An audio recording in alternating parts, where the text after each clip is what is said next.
Ok, bong miên chừng là pe để bong tinh chiaประเภท sake fruit บ่จะปนเตอร์หรือมวยก็จะประเภท sake บ่จะปนเตอร์ได้มีนผลิตจริงปีเพลเชอร์ហើយមានឃើញកតិចសសជាមួយនឹងជាប់នៅក៏ដបហើយបងសួរថាអូបន្តិចអាហ្នឹងខូចទៅតិចឬក៏ហួស expire ទៅ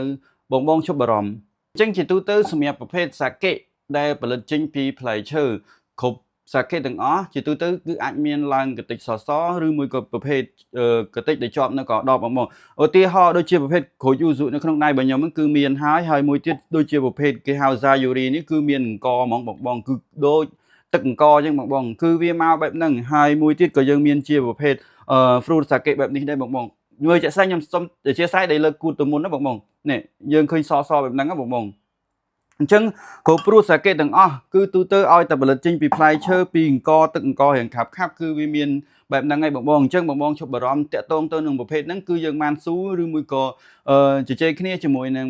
ខាង supply ដែលជាជនជាតិជប៉ុនហើយបងគឺអត់មានបញ្ហាអីទេតាក់ទងទៅនឹងប្រភេទហ្នឹងពេលដែលផលិតទៅគឺវាឡើងបែបហ្នឹងបងអញ្ចឹងតាក់ទងទៅនឹងការហួស delay ឬក៏ expire គឺអត់មានទេបងជាទូទៅបងស៊ូថាអូនតើប្រភេទសាកេមាន expire អត់ជាទូទៅសាកេអត់មាន expire ទេតែមានថ្ងៃ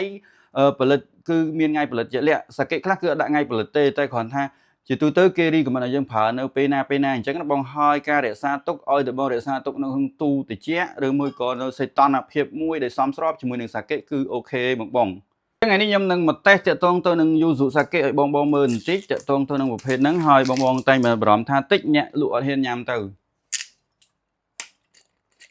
អូខេជាទូទៅសាកេបងចង់ញ៉ាំជាមួយនឹងកែវសាកេក៏បានបងញ៉ាំជាមួយនឹងកែវស្រាក្រហមក៏បានឬមួយក៏ប្រភេទពេងសាកេក៏បានដែរអញ្ចឹងខ្ញុំចាក់ជាប្រភេទ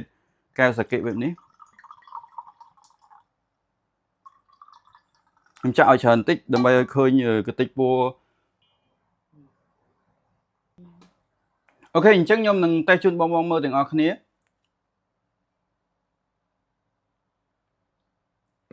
សម្រាប់ប្រភេទនេះឆ្ងាញ់ផ្អែមវាមានរសជាតិក្រូចយូស៊ូនៅខាងក្នុងហើយវាលក្ខណៈថាដូចមានរសជាតិមួយភៀលបែបលក្ខណៈថាសបកយូស៊ូនៅខាងក្នុងបងអញ្ចឹងសម្រាប់វាដែលបងដែលចូលចិត្តញ៉ាំគឺបងអាចញ៉ាំជាមួយនឹងប្រភេទសាច់អាំង barbecue ឬមួយក៏ជាប្រភេទ hot pot បាន